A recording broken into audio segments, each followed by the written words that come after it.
The size of all the Jedi Interceptors we've had from LEGO are just far too big. The canopies are huge, the outline of the ship is very large when you actually look at the source material in the Revenge of the Sith, because these are very tiny ships. And the whole reason I made this is because the actual set is way too big. In the movies, the Jedi Interceptors are actually really small, and LEGO has never made an accurately sized one. I don't know if you guys are aware, but the ships are tiny, and the actual official sets that exist of these make them really huge, especially with the use of that printed specialized cockpit piece, which is quite a bit bigger than what it's supposed to be, and then scaling to that makes the ship overall quite a bit bigger than it should be.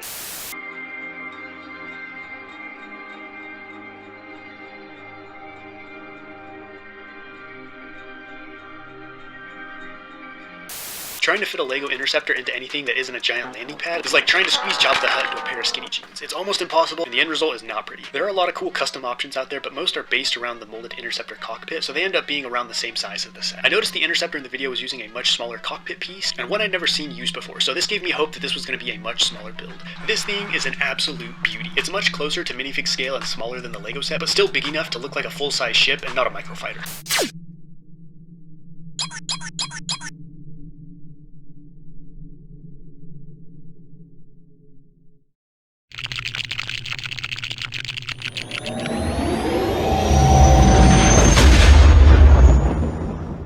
Hello there, I am Luke Skybuilder, and today I would like to share with you my solution to the Jedi Interceptor scale problem, plaguing LEGO's official sets, as well as many mocks.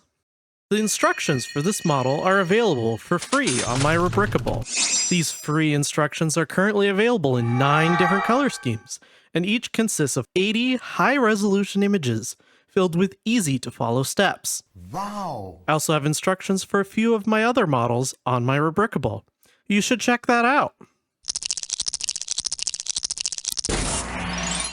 To my knowledge, the first time the ETA-2 Actis-Class Light Interceptor was seen by the public was in a teaser trailer for Star Wars Episode 3 Revenge of the Sith on November 5th, 2004.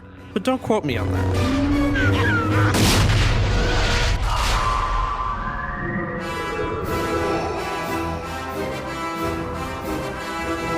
Wikipedia claims the ETA-2's first appearance was in the comic line Star Wars Obsession, the first of which was published on November 24th, 2024. The first one to appear in that comic was a blue one owned by Alea Secura.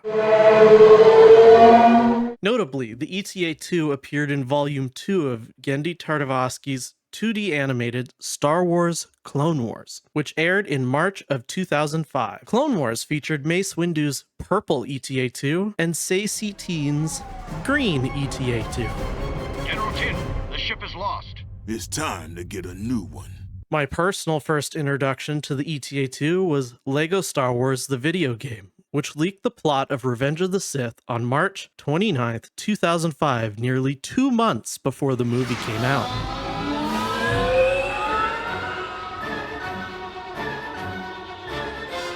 The most famous appearance of the ETA-2 is undoubtedly the introductionary scenes of Revenge of the Sith, released May 19th, 2005, making this year, 2025, the 20th anniversary of the movie.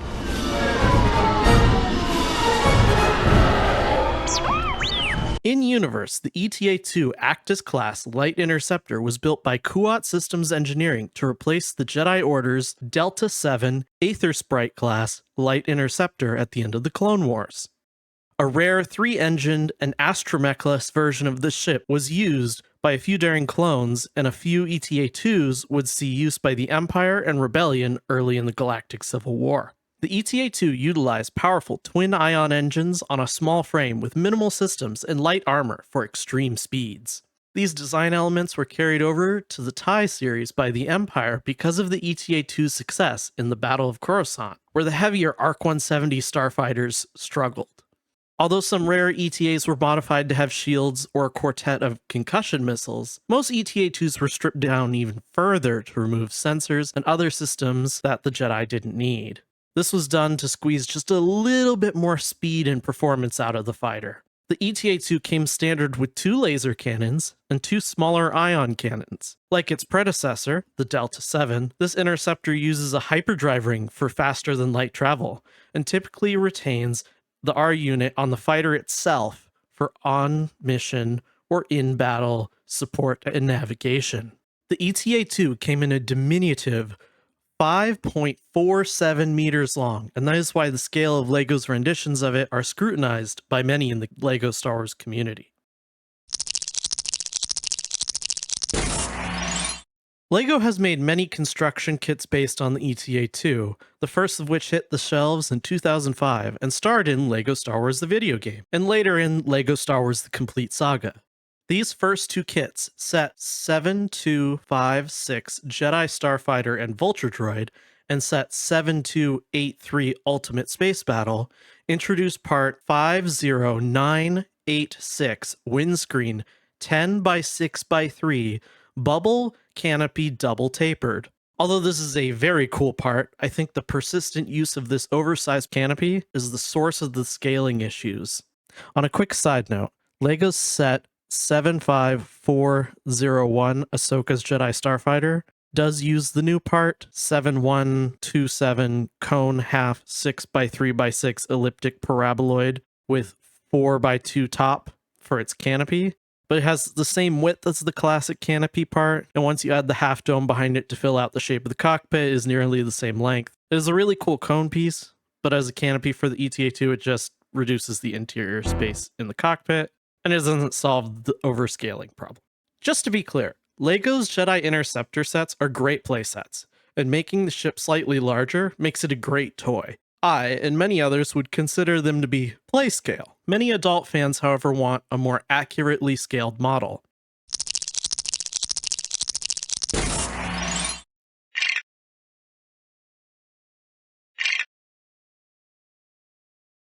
Before we can build a model at the correct scale, we have to first determine what even is true minifigure scale. LEGO fans have many different answers to this question. The reason for this is that the minifigure itself has very strange proportions. Some say if you scale a minifigure to the average height of a human, the minifigure would have the width of a 600-pound man. If you scale a minifigure to the average shoulder width of a human male, then the minifigure would only be about 3.5 feet tall. So we have a dilemma.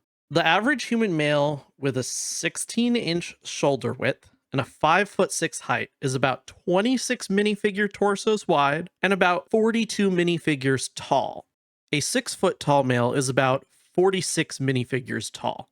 True minifigure scale falls somewhere between 1 human torso width to 26 minifigure torso widths, and 1 human height to 46 minifigures height. The average of these scales is about 1 to 36. While there is no exact true minifigure scale, I would argue that anything between 1 to 36 and 1 to 42 could fit the definition of minifigure scale. When building at minifigure scale, I usually build at 1 to 37, but sometimes I build at 1 to 42 when it comes to larger models, or when working on a Colab model with another person who typically builds at 1 to 42. When building at minifigure scale, I primarily build starfighters and other vehicles, so I often need the extra space that 1 to 37 provides to fit minifigures and to fit the detail that I wish to achieve. I originally picked 1 to 37 as my minifigure build scale because I was building starfighters to be in scale with one of Invert's older X-Wing mocks. At 1 to 37, the ETA-2 is 18 studs long. And at 1 to 42, it is 16 studs long. I use Serial's unit calculator to easily calculate the scale. I'll put a link to this amazing tool in the description. LEGO's first playscale ETA-2 is 21 studs long, which is about 1 to 32 scale. While that is only 3 to 5 studs longer than minifigure scale, the kits LEGO has produced since then have only gotten bigger. LEGO's 2014 set 75038 Jedi Interceptor is a little over 23 studs long, which is about 1 to 29 scale. And LEGO's newest set is ever so slightly longer than that. I think the obvious contender to replace part 50986 is part 87752 windscreen 6x4x2 bubble canopy with bar handle because of its bubble shape. I'm obviously not the first person to come to this conclusion. In fact, I didn't even come up with it myself.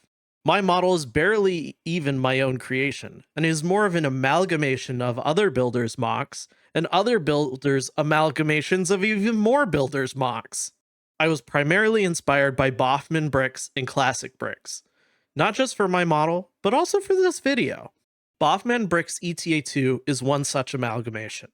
This striking original mock was made by No One Likes Cherry, and was then modified and used as inspiration by many other builders like Cosimox. Cosimox changed how the wings attached to the cockpit, revamped the S-foils, changed the interior, and tweaked a couple other small details. BAUFman took Cosimox model and further modified it again, changing the interior and flattening the front mandibles.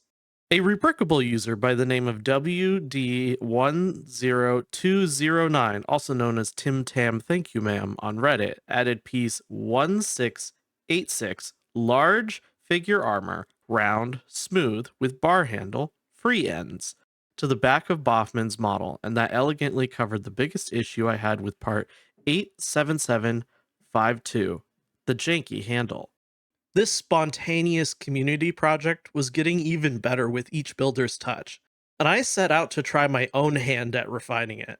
The only two things I originally set out to change in my model was the underside, which I felt wasn't as accurate as it could be, and the color blocking on the front mandibles of the wings, which was very blocky. While I was working on my modifications, ClassicBrix dropped their video on their own ETA-2 Starfighter mock. I was very impressed by the shaping of the back of their wings, and I liked the collar around the canopy more than any of the other ETA-2 models I had seen. I liked them so much, I stole them for my own model. I also took the 2x2 printed TIE bomber canopy radar dish piece, and ended up using a similar technique to what ClassicBrix used to attach my wings. I also drew minor inspiration from a few other ETA-2 mocks. I used a miniaturized version of the cheese slope color blocking technique that Thomas Jenkins used for their mock on BrickVault. I based my engines off the cone piece that Doombricks used on their mock, which was also inspired by No One Likes Cherry. And I decided to expand on what Mobbylock Studios did for their landing gear on their mock. I'm sure there are countless other mocks I took small ideas from, or learned techniques from that I am forgetting. Just know that my take on this Jedi Interceptor would not have been possible without the many amazing builders sharing their models on Rebrickable and other platforms. I have posted my ETA-2 instructions for free on my Rebrickable as my way of paying it back to the online Star Wars community. Special thanks to my friend Maiku-san for physically testing and troubleshooting the model for me. Without further ado, let's get to the model showcase. If you enjoyed this video, don't forget to like, comment, and subscribe. Have a wonderful day, and happy building!